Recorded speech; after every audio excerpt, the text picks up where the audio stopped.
rolling around at the start. The 6 crews who've made it through to the final of the men's lightweight double sculls. And there's the wind. You can see the strength and you can see what it's doing to the water. And a very, very sharp start there by the Germans in lane 5-2 from the bottom of your picture. Yes, Germany really took it off beautifully there. They're handling perhaps this rough water better than anybody, getting it caught there a little bit, but handling it very, very well. Very stable boat and very tricky conditions. The people to watch, I think, for me, are the Italians, who are really a very, very experienced duo, have done some wonderful racing and are used to miles and miles and miles of work in this kind of weather.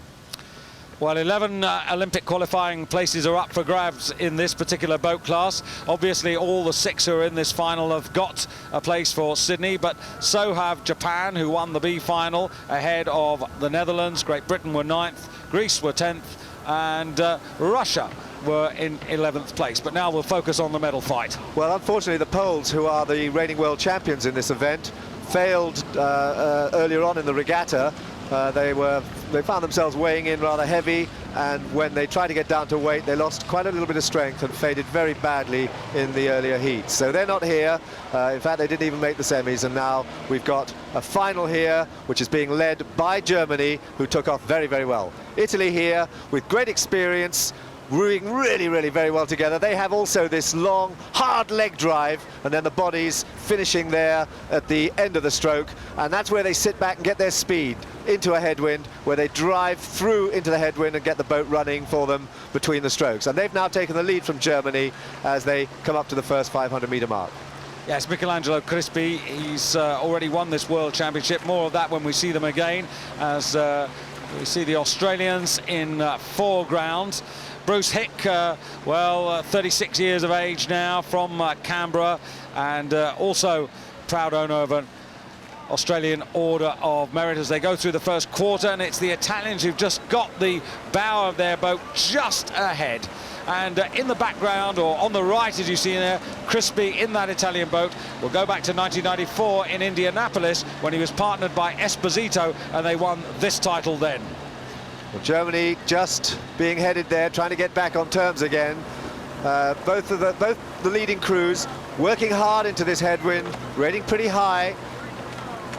Here, 36, Germany, good double, good experience, and really holding their boat nice and steady in this headwind. But coming up on lane 6 at a much, much lower rate. Look how steady the Australians are there, sitting on lane 6 and just moving well with the field, moving up on Germany, trying to get onto terms with Germany, who are in 2nd place at the moment. This German double are quite a charismatic double. You can see them around. Inge's always talking to everyone at the World Cup regattas, and they like to dominate the way they race. They always seem to fail just at the World Championship, so we'll see what they can do today. Australians, coached by Bob Bleakley, this duo, as I said, pretty experienced.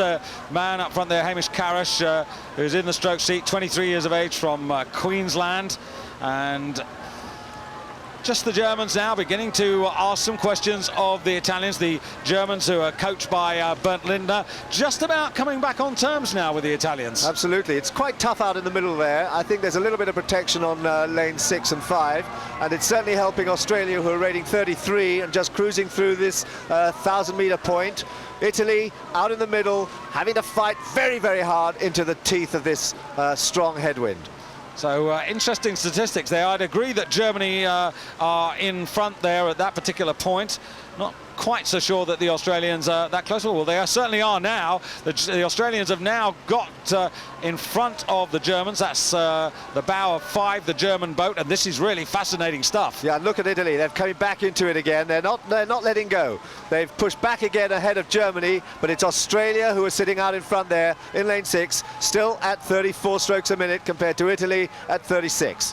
Well, this is where I think they're really going to have to dig deep, all 3 of these crews now, because they're really going to have to be positive from here on in. And the Australians are putting it down to the Germans and indeed to the Italians. And at the moment, the Australians looking very, very impressive. You can see how well their boat is running. It just runs well. Just think back to that coxless pair there from Australia as well, where their boat just runs and runs. But these guys are hard racers. They look pretty sure, pretty confident. They're rowing really well, and they have the measure of Germany, and they're now beginning to move back a little bit on Australia. Yeah, this is good stuff. I mean, in the Australian boat, well, we'll focus on the Italian one now. Michelangelo Crispi, 27 years of age, his partner just a year younger. Michelangelo from Catania, Pontevedra, the home for Pedinari.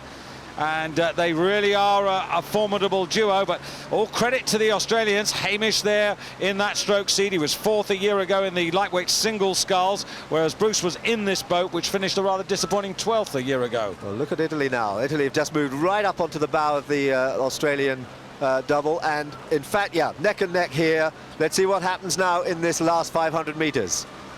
Yes, the Australians just by a fraction travelling that little bit faster than the Italians. Questions now for the Germans, have they got anything left? And of course we haven't mentioned the Olympic champions, the Gear brothers.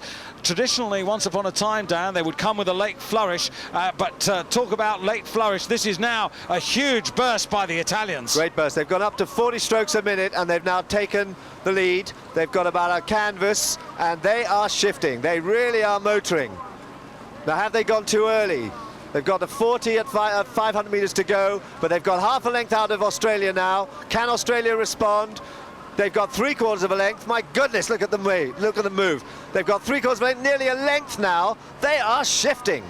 Well, this is absolutely amazing, but honestly, the legs must be really burning as they come into these last couple of 100 meters of the race now, because they've really put everything into this. The Germans at the moment looking no better than a bronze medal to me, because the Gear brothers from Switzerland, although they're beginning to find a little pace, they're finding it a little bit too late. They're out of picture, but these two are impressive. Talk about a final kick. If you do the analogy of coming into the last 200 meters, this is absolutely amazing. Well, they've taken 3 lengths out of Germany in the last 400 meters. They've taken 2 lengths out of Australia, and they are still going. This is phenomenal. At 40, nothing Australia can do. They are flying. Well, this is great news. The Italians, who haven't been seen much around the regatta scene in the early part of the season for all sorts of reasons, but this is a splendid gold medal, and look at that. Fantastic finish there. That's Italy's first gold medal here of these championships. That was irresistible, that last 500 meters. They took 4.5 seconds out of the rest of the field in that last 500 meters, and aren't they delighted? The rest being Switzerland, France and the United States. Yeah, that says a lot for Lamoura's training program. That was just an irresistible cert. Well, I guess you have to say that these two men are going to go into winter training as the pre-favourites for next year's Olympic Games on that evidence. Well, Poland will be back for sure. They will get their training right, I should think, and get themselves down to weight well before the championships. But they will certainly be in contention.